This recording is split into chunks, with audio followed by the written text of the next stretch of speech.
Rahim, assalatu wassalamu ala asrul salin wa ala alihi wa sahbihi ajma'in. Namabad, assalamualaikum warahmatullahi wabarakatuh. Mga kapatid sa Islam, nandito po tayo para magbigay ng kaalaman patungkol sa pagdakila sa Diyos.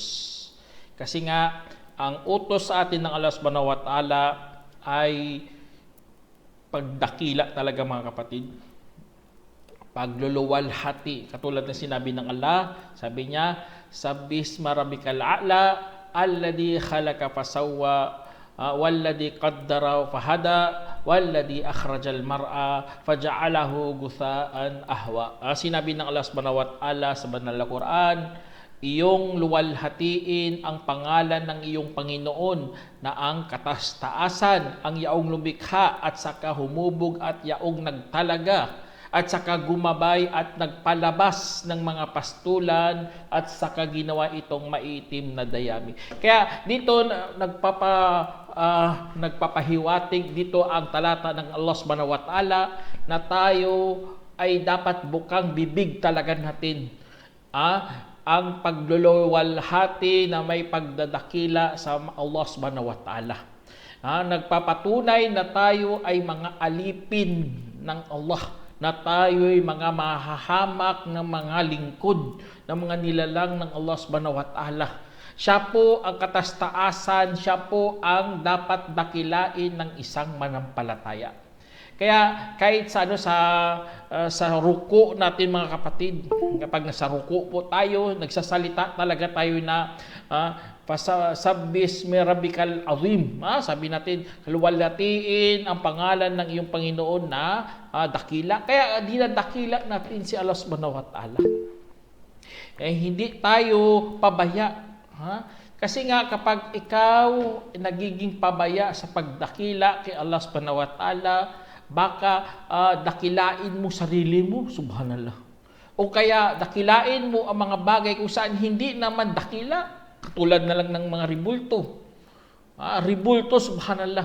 Alam po natin ribulto, hindi nagsasalita, hindi makapagbigay ng pakinabang, hindi makapapahamak sa atin, pero dinadakila mo, waudubillah. Kaya pagmasdan talaga, mga kapatid, kapag oras ng baha, ang ililigtas nila ang mga ribulto, subhanallah. Malaking kahiyan po yan kasi nga dinadakila mo ang kahoy na hindi naman dakilain, na hindi naman dakila, hindi katulad ng makapangyarihang Allah subhanahu wa ta'ala. Kaya ang kanyang kadakilaan, mga kapatid, pinagano niya talaga, pinagmamalaki niya. Katulad sa hadith dito na an Abi Hurairah radhiyallahu anhu, qala Rasulullah sallallahu qala Allah azza wa jal al-kibriya'u ridai wal adhamur izari faman naza'ani wahidan minhuma kadaftuhu finnar. Tingnan nyo, sinabi sa hadith, mga kapatid, na inulat ni Abu Hurairah radhiyallahu anhu, na sinabi ng Propeta Muhammad sallallahu alaihi wasallam, na sinabi ng Allah subhanahu wa ta'ala ang makapangyarihan at ang maluwalhati, ang pagmamalaki ay aking pananamit pantaas, at ang kadakilaan ay aking pananamit sa pambaba. Kaya ang sino mang nakipagtalos pa sa akin sa isa sa dalawang ito, ay ihagis ko siya sa impyerno. Isinalay ni Abu Dawud at itinama ni Al-Albani. Tingnan nyo, mga kapatid, na parang inalimbawa dito ng Allah subhanahu wa ta'ala sa hadith Qudsi, na ang kanyang kadakilaan ay damit niya sa pambaba. Kasi nga, ang pagmamalaki, damit niya pantaas. Ganun ang Allah subhanahu wa ta'ala. Ibig sabihin, siya talaga, madakila talaga si Allah subhanahu wa ta'ala, na karapat dapat talaga siyang dakilain. Kapag ikaw nagkamali sa pagdakila, subhanallah, magiging mas hamak ka pa kaysa mga hayop. Tingnan nyo, inuukit na kahoy, tapos naging rebulto na, hinuhugasan, nililuguan, dinadamitan, nilagyan ng pabango, tapos sinasamba nila, tingnan nyo, kahoy, Isang tapos sabihin mo, dakila yan. A'udzubillah. Kaya, nasaan po ang ating tamang pag-iisip kapag ikaw sumamba ka na dyan sa mga rebulto na yan. Kaya, Allah subhanahu wa ta'ala, hindi mo talaga pwede kunin yun ang kanyang kadakilaan. Kasi nga, nilagay niya talaga bilang damit yan. Hindi nyo. Ganun na ganun ang Allah subhanahu wa ta'ala. Ganun ang pagmamalaki niya. Ganun ang kanyang pagpapadakila sa kanyang sarili, mga kapatid. Kaya kahit tignan mo rin ang mga nilikha ng Allah subhanahu wa ta'ala, mapapansin mo talagang Allah subhanahu wa ta'ala dakila. Katulad ng sinabi ng Allah subhanahu wa ta'ala sa Quran, sanurihim ayatina fil afaqi wa fi anfusihim hatta yatabayyana lahum annahu al-haqqu min awalam yakfi bi rabbika annahu ala kulli shay'in shahid.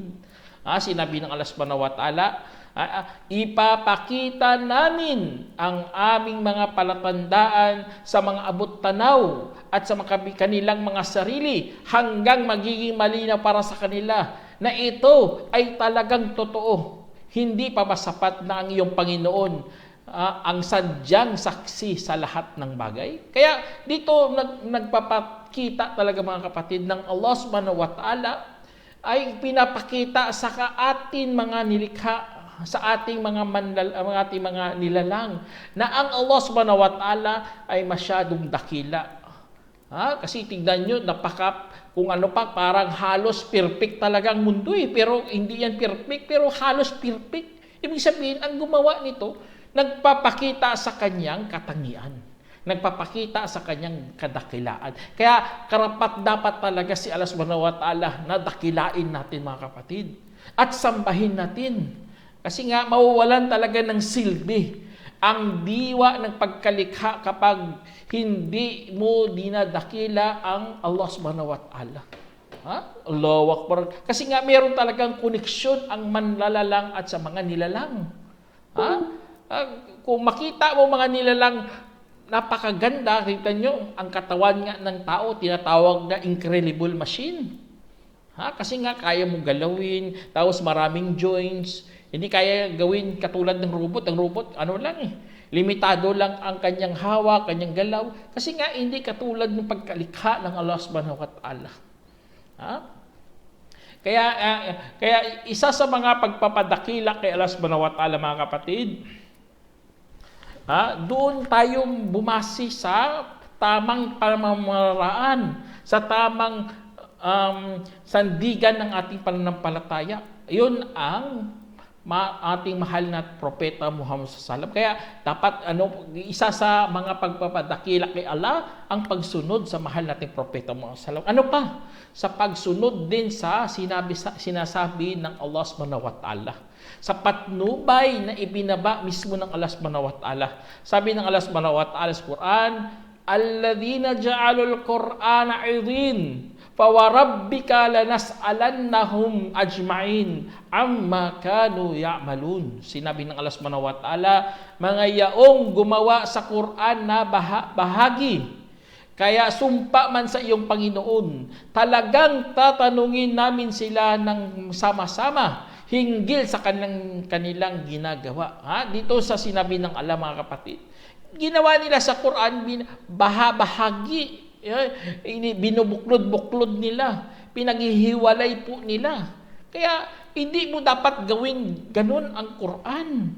Dapat sumunod ka lang, dapat sumuko ka lang, para magkaroon po tayo ng pagdadakila sa kay Allah subhanahu wa ta'ala. Kaya ganun ang ating relihiyon, mga kapatid. Ganun ang utos sa ating bilang mga Muslim. Kasi nga ganito kagandang ating relihiyon, lalo na ang pagdakila kay Allah sa kanyang tauhid.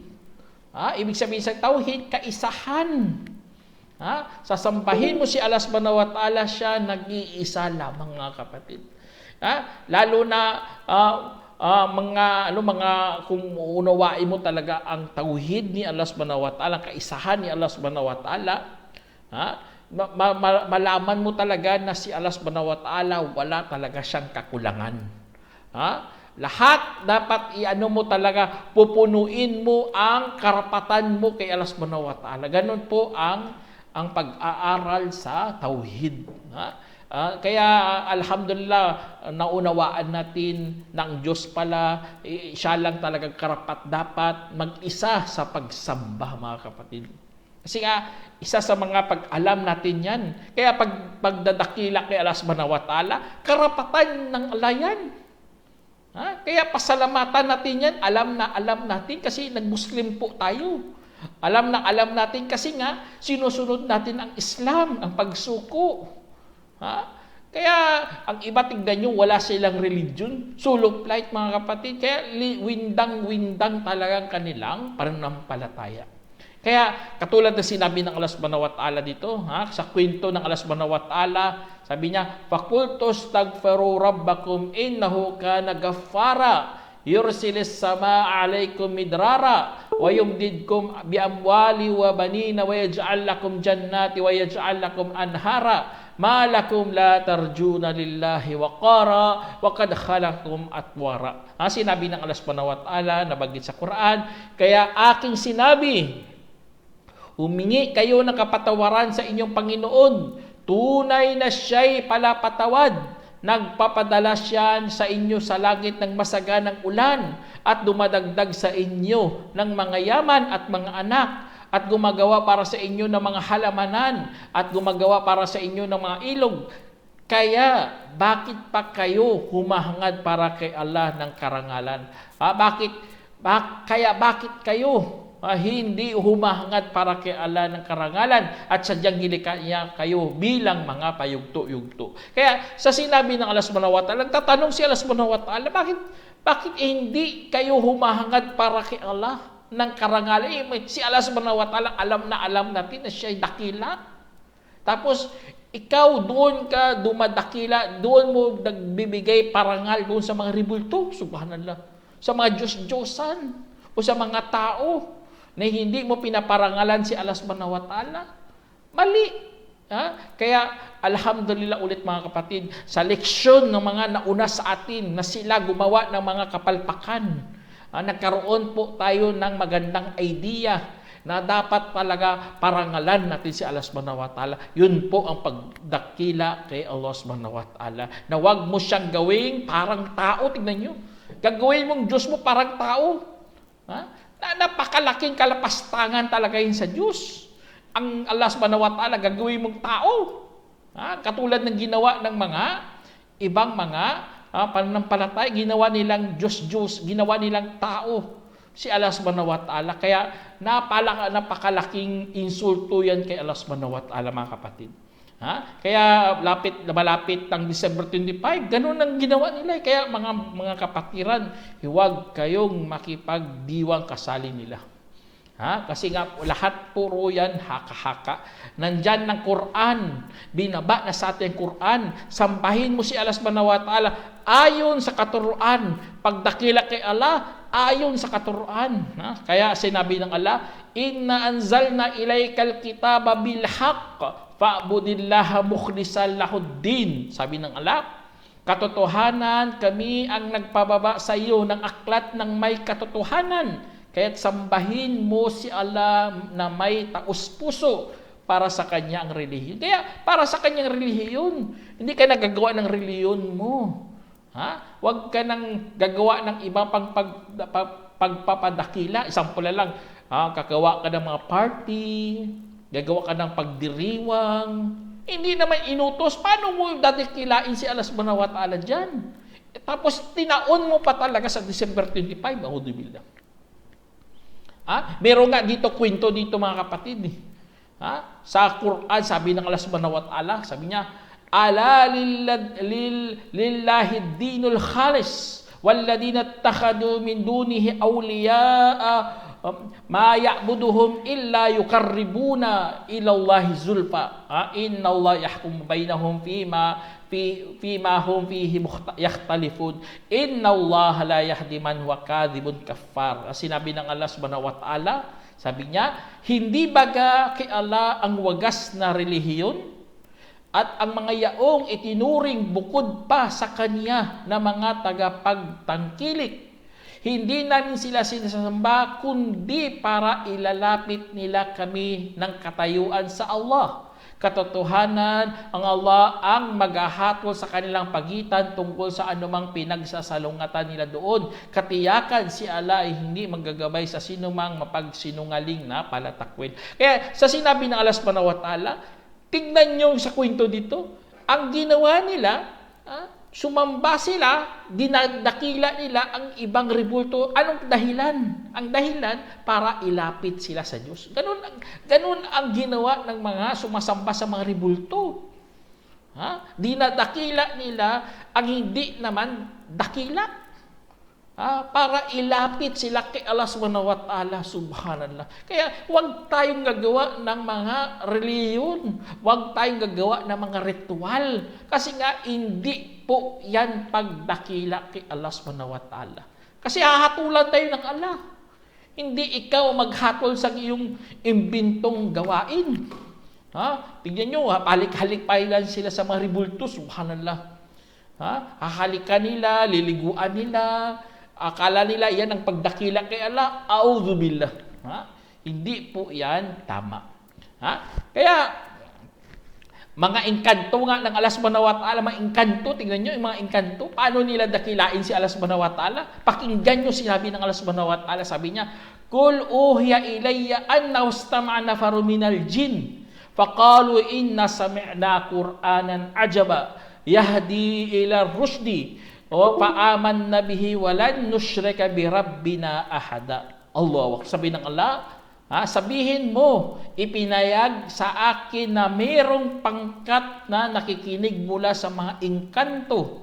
At saka kanilang sinabi, narinig namin ang Quran na kamangha-mangha, pumapatnubay tungo sa katwiran. Kaya naniwala kami rito.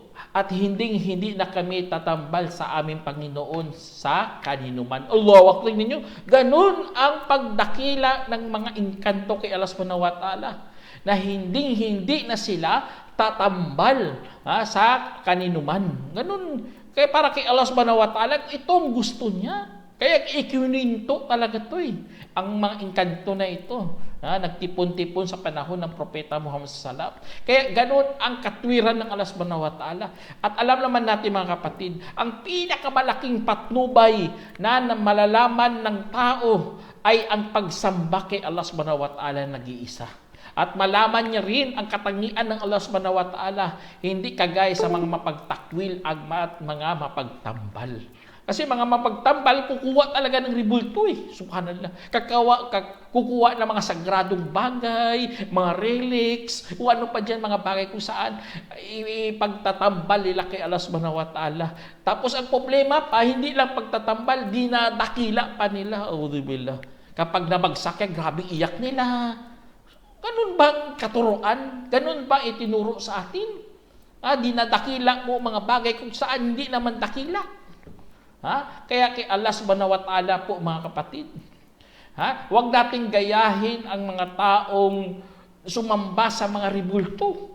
Katulad sa time ni Bani Israel, sa kwento ng Allah subhanahu wa ta'ala patungo sa Bani Israel, sabi niya, wajawazna bi Bani Israel al-bahra faataw ala qaumi yaqufuna ala asnamil lahum faqalu ya Musa ij'al lana ilahan kama lahum aliyah innakum qaumun tajhalun. Sinabi ng Allah subhanahu wa ta'ala mga kapatid, at pinalagpas namin ang mga angka ni Israel sa dagat at saka dumating sila sa isang pamamayanan na natili sa mga rebulto na para sa kanila. Kaya sinabi nila, O Musa, gawan mo rin kami ng Diyos kagaya sa kanila ng mga Diyos.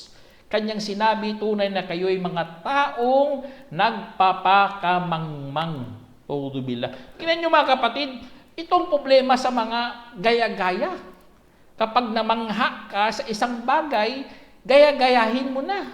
Ganun ang nangyari sa mga Bani Israel. Nanggagaya sila sa mga kanilang mga nakikitang kamangha-mangha. Dinadakila ni mga tao na yun, dadakilain mo rin. Subhanallah, rebulto yun Doon sila nag-i-etekap, nananatili sila doon. Nagko-concentrate sila doon. Ano pa dyan ano pa nga termino ginagamit dyan? Kamangmangan yan eh. Kaya sinabihan sila ni Musa alayhis salam, innakum qaumun tajhalun. Kayo ay mga taong nagpapakamangmang. Tingnan nyo, subhanallah. Kaya ang kamangmangan, mga kapatid, sanhi talaga, pinakamatinding sanhi yan sa kawalan ng pagdadakila kay Allah subhanahu wa ta'ala. Tingnan nyo sa time ni Prophet Muhammad salam din. Sa time ni Prophet Muhammad salam, kasamahan niya mga bago pa lang sa Islam. Tapos dumaan sila sa puno kung saan, puno ng sidir. Ang sidir na yun, nilalagyan ng mga espada. Sinasabitan doon ng mga espada na tinatawag na Datu Anwat. Kasi ang kanilang paniniwala doon, para tumibay ang espada. Subhanallah. Yung mga walang scientific reason, wala namang spiritual, pero ganun ang kanilang kasi nga, puro superstitious, tinatawag natin na mga superstitious, subhanallah. Mga nalimutan ko sa Tagalog, pero superstitious yan, mga kapatid. Ganun ang kanilang paniniwala. Kaya dahil doon, mga kapatid, sinabihan nila si Prophet Muhammad salam, subhanallah, sa hadith sinabihan nila si Prophet Muhammad salam na gawan din sila ng tinatawag nilang Datu Anwat na sinasabitan na puno. Kaya sinabi ng Prophet Muhammad salam sa kanila, qultum walladhi nafsi biyadi kama qala qaum Musa. Sabi ni Muhammad salam, sumpa man sa yaong nasa kanyang kamay ang aking sarili. Ang sinabi nyo ay katulad sa sinabi ng mamamayanan ni Musa. Yung nagawan mo kami ng Diyos katulad ng kanilang mga Diyos. Katotohanan kayo'y mga taong nagpapakamangmang. Katotohanan, sabi ng Muhammad, katotohanan, ito ay makapamaraanan na inyong sasakyan ang mga kapamaraanan ng sino mang nauna pa sa inyo na kasunod-sunod kapamaraanan sa bawat kapamaraanan. Subhanallah. Ganun ang sinabi ng propeta. At naging totoo po yan, mga kapatid, sa hadith na ito. Na nanggagaya-gaya dahil sa mga kamangmangan na yan. Kaya sa pagdakila sa Diyos, mga kapatid, napaka-importante na yan sa atin para hindi po tayo maging abala sa pagdakila sa mga wala namang saysay. Kasi dadakilain mo yan, mga rebulto na yan, wala namang power yan eh. Katang-isip po yan. Kaya mga katang-isip, tapos nagiging religion na. Nagiging paniniwala na, auzubillah. Merong gumawa ng kwento, nagiging katang-isip at naging paniniwala, auzubillah. Kaya paano mo dadakilain si Allah subhanahu wa ta'ala mula sa katang-isip? Hindi talaga angkop bilang isang tunay na mga manampalataya. Ito rin, mga kapatid, sinabi ng Allah subhanahu wa ta'ala sa Quran, law arada Allah ay yattakhidha walada lastafa mimma yakhluqu ma yasha subhanahu wallahul wahidul qahhar. Sinabi ng Allah subhanahu wa ta'ala sa Quran, kung gustuin lamang ng Allah na kukuha ng anak, talagang pumili na siya mula sa lilikhain ayon sa kanyang nanaisin, kaluwalhatian sa kanya siya, si Allah, na nag-iisa ang manlulupig.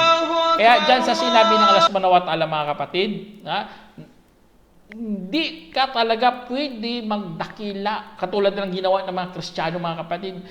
Nagdumadakila sila kay Kristo kasi nga anak ng Diyos. Kung totoo kaya yan, ang Diyos pumili sana ng mas mainam, di ba? Kasi binubugbog lang si Jesus eh.